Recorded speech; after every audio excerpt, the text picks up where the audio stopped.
Hello and welcome to my knife channel. Well, as you can see, I have a Mora that I got in. It's the Companion. Now, a while back, I've had this knife for a few months.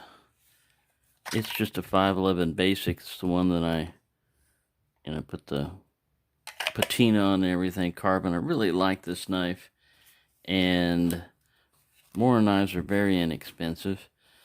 I think this one was about 15 bucks or so. This is just the standard one. And the difference that I've noticed on it, this is like an overmold sleeve or something like that, but it's very tacky. What I mean is not tacky and like, ooh, that's tacky. No, tacky sticky kind of like feel where it kind of grips to you, which is good. Um, let's see what else.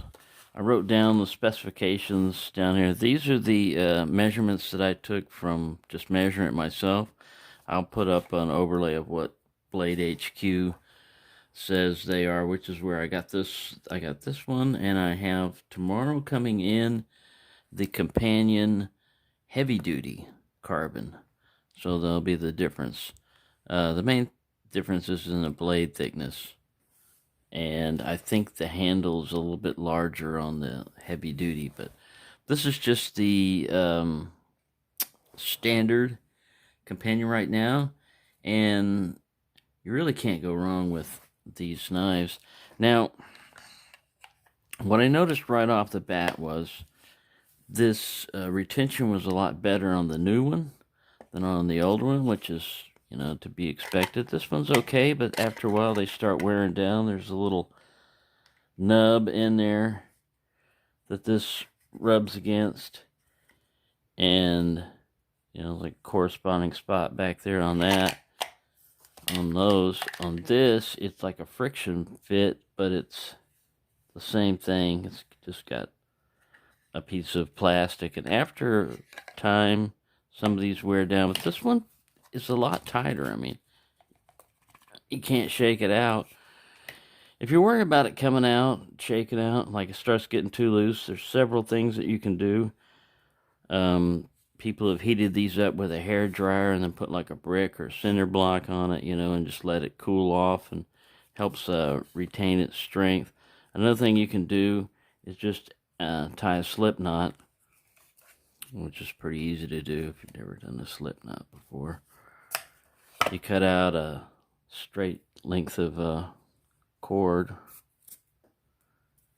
like this, and then you just take it like this, loop it once, come around, grab, and with a short piece you're gonna have to manipulate, but you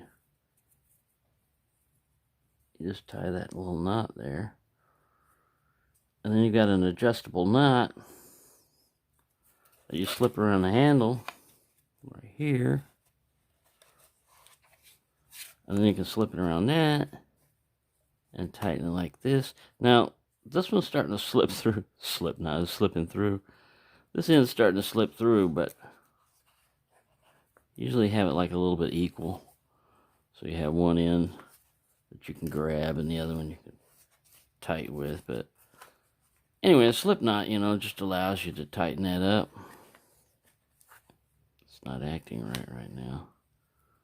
There it is, slipping the wrong way. Yeah, that'll help retain it extra, and you can just pull it off like that if you need it. Leave it out of the way and it'll still be there. But also, I'm not going to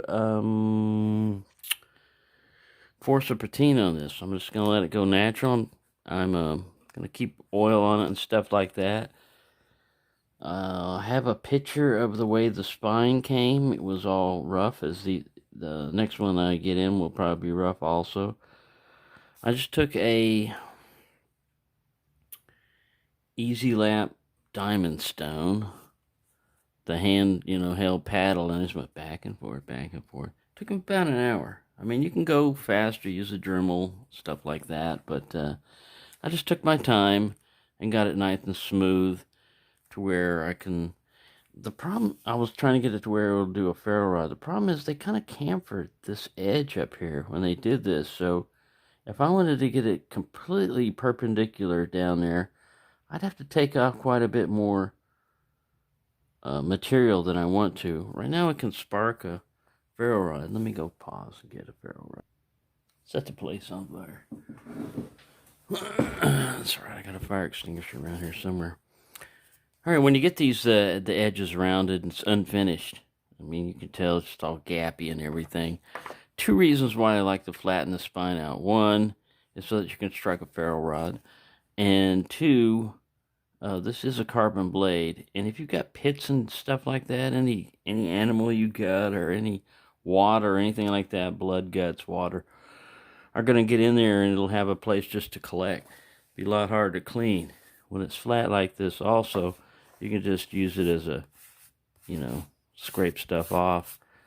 And when it's all rough and everything. But the main thing is for a ferro rod, so that it'll do that. It'll spark. Make sure that's out. Yeah. You could still use your blade if you had to, but I mean, that's a last resort type of thing, you know. I'd rather use the back of the spine of the blade. But yeah, I really like it. The sheath is a little bit different. You know, like this is a modular one, so it's designed to connect two of those together, but it's not designed to connect this guy together. It's like made for one of those button ones. Anyway, that's just so you can dangle double sheaths and stuff.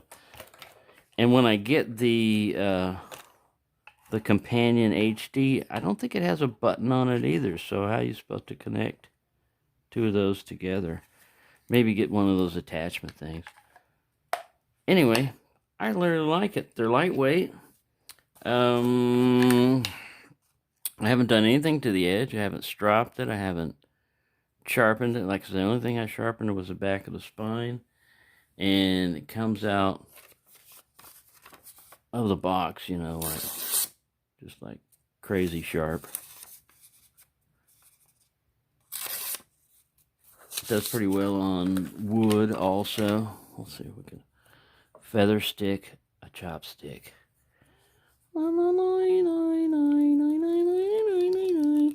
Right, there we go. Yeah, no problem. I like carbon. I mean, a lot of people like the stainless steel and stuff. I like carbon because it holds an edge just a little bit longer, not a whole lot longer. And it can get a patina if you want a patina, which you usually can't get on stainless steel. And what else do I like about it? If you didn't have a ferro rod and you had some flint, because this is a carbon knife, you could maybe make some sparks off of some rocks. So that's another advantage. But yeah, these are just cool little knives to have, and super sharp out of the box. Has no problem making a miniature arrow stick thing, and didn't affect its sharpness at all. So yeah, I would highly recommend them. The only difference, like I said, on this one is this was a 0.08 millimeter blade thickness, and the one I'm going to get in tomorrow, the weight will probably be slightly different, and the handle's a little bit larger, is all I can tell from what I can see from specifications. And this, I just drew an outline of the knife on there and just fiddled around and colored it in. Did my own little artwork, which is not much. I'm not an artist. Anyways, thank you for watching, and have a nice day.